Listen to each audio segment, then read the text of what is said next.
All he wanted to do was ride his bike in peace. Well, a 25-year-old, built a bike ramp in the middle of Kicking Horse Mountain and now has paid a hefty fine for it.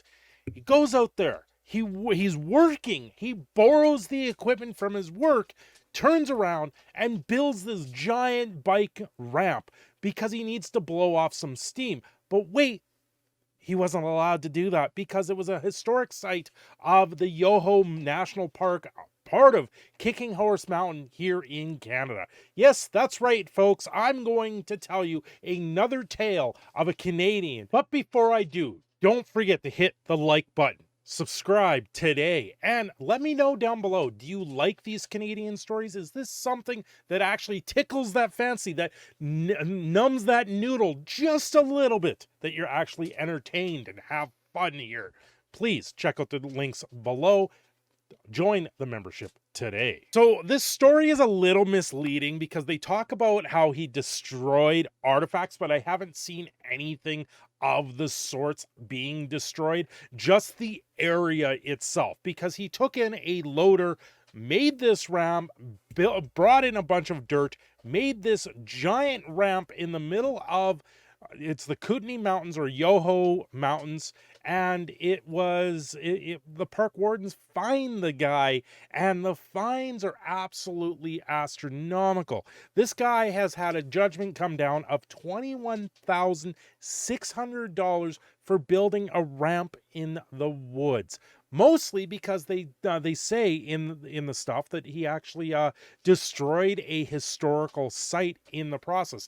But I can't really find enough information for that. The courts handed down a precedent-setting $21,000 fine against a Canadian Pacific Railway worker who illegally built a massive bike jump in Yoho National Park, destroying historic artifacts at Kicking Horse Pass National Historic Site near the Spiral Tunnels. This is a area of Canada, of a mountain, where there's a tunnel that goes through. It's frequent by Canadian rail workers, the trains. This is a freight area where a lot of our rail moves a lot of freight in Canada.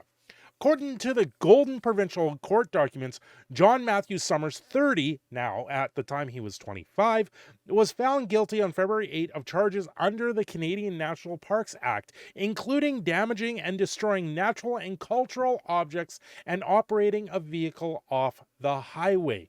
So he took a bobcat into the woods. I'm guessing his work, which is Canadian Railway, in the area, they were doing some stuff. Usually these guys are replacing ties, making sure the rail actually moves properly. So on one of the nights, he took this bobcat or loader or whatever and actually just built this ramp in the middle of nowhere. Parks Canada officials say they are pleased by the court's recognition and recognize the seriousness of the offense, which involved the use of a front-end loader by Summers, who was a Canadian Pacific Railway worker, to bulldoze dirt to make way for a jump, damaging two archaeological sites and a historic rail grade on the Big Hill route and a historical CPR spiral tunnel construction camp. This is an old camp that was set up years ago. I believe it's an abandoned historical site. Now, the judge was very clear that he felt the seriousness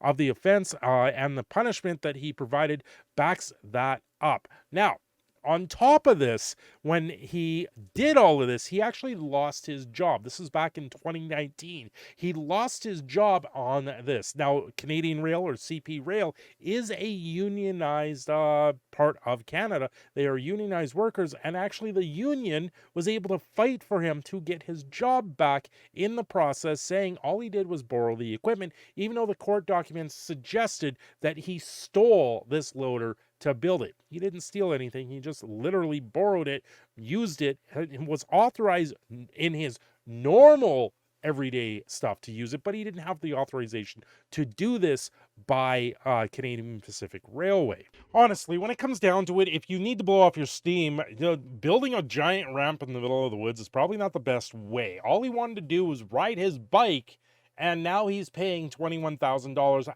lost 2 years of his employment in the process. So even being able to make that employment back, it's kind of strange. He has returned to them. He's doing employment properly. He's going through the actual proper litigation and proper stuff in the process and working it out. Just wants to put all of this behind him. But ultimately, he was a 25-year-old that just wanted to ride his bike in the woods, and he wasn't allowed. Now, this goes to show you, I've been on the receiving end of this where I worked in a job camp for about a year.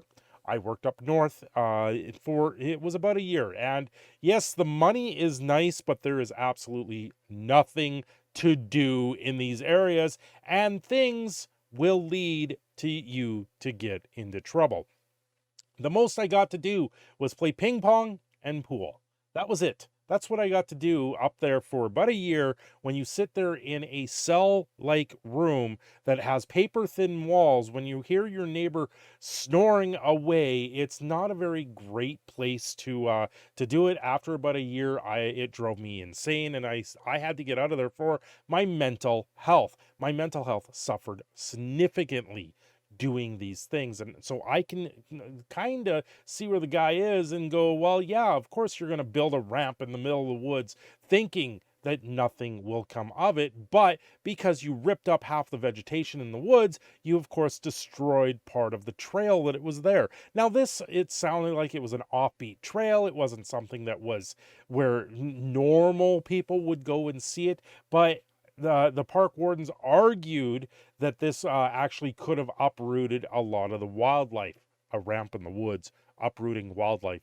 That's kind of interesting in itself. It's kind of building a blind in a tree. Does that uproot wildlife, or is that just used for hunting? I'm not entirely sure. What are your thoughts on this one? My thoughts are kind of mixed. I don't really have that great an opinion of it. It's really a shame that he got fined for it, but at the same time, he did something that he probably shouldn't have done, so it isn't surprising in the long run. Anyway, I am your proud Canadian Phoenix. Don't forget to like and subscribe, and thank you for watching this very Canadian tale.